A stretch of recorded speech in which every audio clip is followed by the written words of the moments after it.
Hi, Deb. So I think I mentioned to you a couple of weeks ago that I'm doing observations in English 122 sections this semester. And so I had a chance today to get in and take a look at your fabulous class.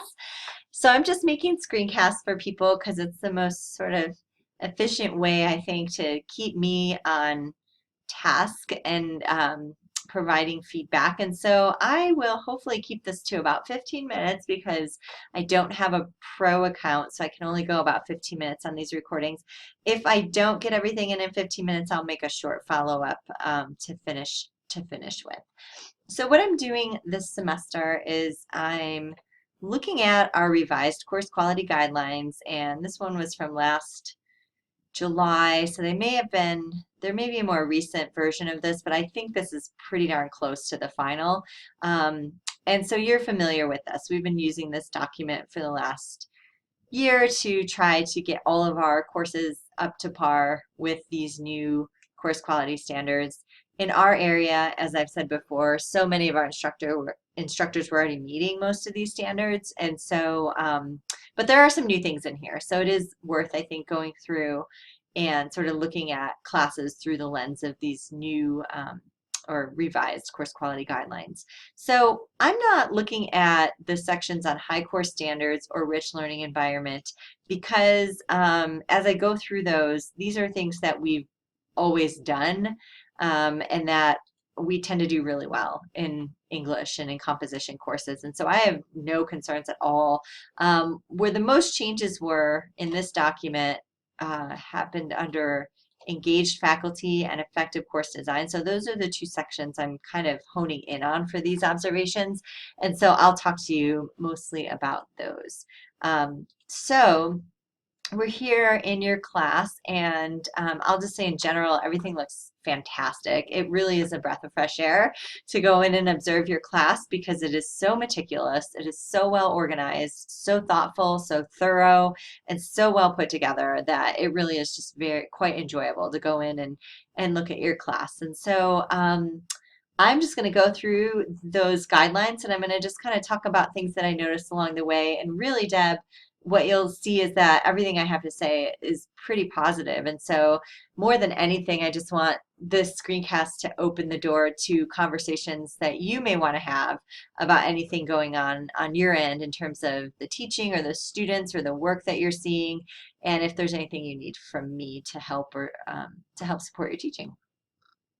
So, and I'll apologize, I have allergies really bad this week, so I'm going to be sniffling probably through this. So we're in the engaged faculty section here, and this first criteria has to do with personalizing the course. These are not self-taught.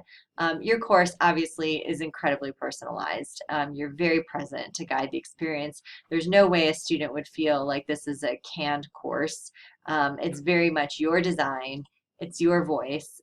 You've carefully built each and every week, and you're carefully guiding students through a progression of scaffolded activities that lead them to summative assignments, and all of it is really, really well put together. And so it's definitely a guided course. The other criteria under it has to do with the news item, and the new requirement is that we have a news item every week, and you, of course, do that. And I really like the use of the news board in your class. I think having that new news item every Monday, as you do, makes sense. It provides a visual reminder when students open the class. It's like, oh, we're in a new week. This is new material. I think you do a great job of providing reminders for students, providing updates for students, giving students the kinds of feedback and announcements that you would give them if you were in class with them, but then also giving them these fun little inspirational thoughts for the week or quotes, things to chew on. And so as I scroll down through your news board, and everything looks really good in there. If I was a student in this class, I would feel like the news board is telling me that class is happening, important things are happening, my instructor's communicating with me, and I would feel like I was in good hands. So, oh, one other note I had under the, okay, I guess we're in the next section here under the news item is that I really like how reachable you are for your students. You're always letting them know what the best way to get in touch with you is. One example is that at the end of the semester, I was looking at some of your news item pieces that will release later in the semester, and you're making sure to tell students, here's how you get in touch with me after you can't access detail anymore. So just you make yourself very reachable, very approachable, so that's wonderful. This is a new requirement that we are visible to students on at least 3 different days so they can see us participating and know that we're in there with them. You're definitely meeting that criteria. You're in the you're in the news board quite often. You are in the discussion area quite a bit, either just monitoring discussions or giving individual feedback, or as in the case with where you are this week, I think in week 12. Let's see, discussion 12, students are drafting and you are in there giving them plenty of comments. I like how you use the pin feature to go in and and just kind of interact with students and kind of pin things in the spirit of just-in-time teaching, where you can see that students need something and so you go in and pin it to them pin it for them while they're actually working. Pin it to them. Oh my gosh, listen to me. I have to tell you, I mentioned the allergies earlier. I'm on so much Benadryl and so much like Zyrtec and crazy allergy drugs that my brain is only like 25% present right now. So I am so sorry that I'm having trouble speaking. Okay, moving on down. Let's see. Oh, I guess I had a question in here. Yes, I think you're definitely very available for students, and you're in the course and visible to them on 3 different days a week. I just had a question for you because it's something I struggle with. I wondered how you close the loop on discussions. Whether you close the loop on discussions, whether you feel like you're closing the loop on discussions, not necessarily on a draft, but when you have discussions, maybe that have prompts like this, what do you do? I mean, do you feel like you spend more time in there individually responding to students throughout the week, or do you like to kind of wrap around with sort of a closing email that you send students? I guess I've just always, ever since I've taught online years ago, starting years ago, I've always struggled with how do you sort of um, wrap up a discussion that's been going on all week, and how do you sort of signal to students, okay, the discussion's over, thank you, here are some takeaways from that discussion. So I didn't know if you had any ideas in terms of how you're already doing it, or how you maybe thought about doing it, or what your feelings and thoughts are on that. So just something to consider. The next criteria has to do with engagement still, and it has to do with being approachable, professional, supportive, and timely. Well, absolutely. You always have been. You continue to be just extremely professional. Students know that you're serious and that you have standards, but at the same time, you're really nice and you're approachable, and you use emoticons and things to kind of let students know that you're a real person. And I think all of that works really, really well.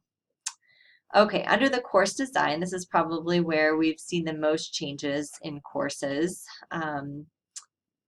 probably starting with content. You've always had a lot of great content, and all of that is still here. We have the welcome message, we have the getting started module that has all the right tools and information in it that students would need. You have the relevant image to kick off the course. You have a checklist here, the getting started checklist, and you continue that week after week. One of the things that I find really impressive about your course is just how consistent you are with formatting. I'm not always a detail person, and so sometimes I catch things in my class that are like, oh my gosh, that's not consistent week to week, and yours is extremely consistent. So even the font and the spacing, and you have objectives in green, and then the getting started checklist is in blue, and all of that is just really, really consistent. I love it. Students love it. We've found from a lot of research that we've engaged in with online students that having this predictable kind of standard format from week to week works really well. They spend the first couple weeks trying to understand how your course works. And then if it looks just like that week after week for the rest of the semester, that serves students really, really well. So you are doing that and it looks great. Let's see. You've got your syllabus, your course schedule. It's all very detailed and it looks good. You have tips for succeeding in the course. I'd say you have more than tips because rather than just having one document that says tips, you've actually got, all kinds of materials and screencasts that walk students through and actually show them this is how you use this course, how you navigate this course, this is what I will be expecting, course policies. All of this material is there and available for students. So I think they have everything that they need to be successful in your class. Here, I love that you're telling them about each of the tools and how you're going to use it and how they should use it. So plenty of support, I'd say, in this class for students. Some of the other requirement, the dates and the titles over here in the left-hand column, all of that looks fantastic. Let's see what else. Dates and the titles. The relevant images, I love the images that you came up with. I really like this one of Dr. King. I think what's so nice about the images is not only are they engaging, but it's almost like a one-word summary of what that week is. I think as I, just as an observer, go through and I look at the images that you've chosen each week, I can pretty much guess, okay, this is what they're doing. They're working on fallacies this week, or they're looking at rhetorical analysis this week, or they're, we're doing something with the learning journey, maybe it has to do with the libraries. But it just kind of communicates to students, this is the goal for this week, and it ties it all together in a really visually engaging way. So I like how the images are working in your class. I think they look really good.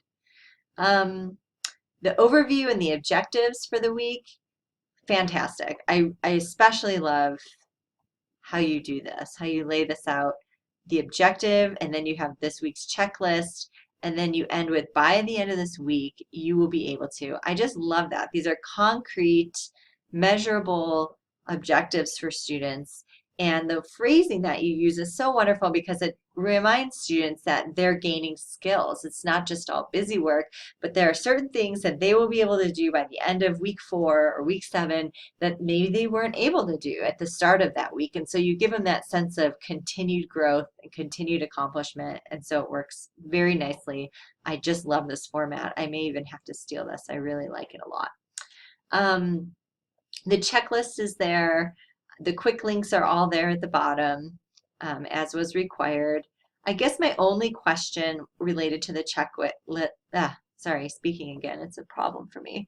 My only question regarding the checklist is, I think this checklist looks fantastic. Then when I open up your agenda, I also see this great agenda here, but then I've got a snapshot as well. And I just wonder if having those 3 different documents like checklist, snapshot, and the agenda, I would wonder as a student how I was supposed to synthesize those 3 pieces. For some reason, having a checklist and agenda works for me because I think of the checklist as just being a shortened version of the agenda, but I'm having trouble figuring out how those 3 pieces work together, a checklist, a snapshot, and an agenda. I feel like if I was a student, that may be a little overwhelming to me, but perhaps this is something you explain to students and you help them navigate. And so I would love it if you could tell me a little bit more about how that works in your class, and that would help me understand. Okay, and so then the final thing we're looking at is assessment. You give plenty of assessment. You are constantly feeding on giving feedback on students' work. Wow, that would be interesting if you were feeding on students' work. I'm not sure we get to do that, but giving students feedback all the time, intervention drafts, draft work, and yes, we make adjustments for the time requirement for composition because it takes a lot longer to grade the essays that we're dealing with in our classes. So we don't expect things to get back to students in 2 to 3 days. The grades are all updated, so all of that looks awesome. So no concerns, Deb. I think your class looks fantastic. It's in great shape. Really nice work. I would just say at this point, please let me know how I can help you, and we can talk more about that if you'd like. Thank you.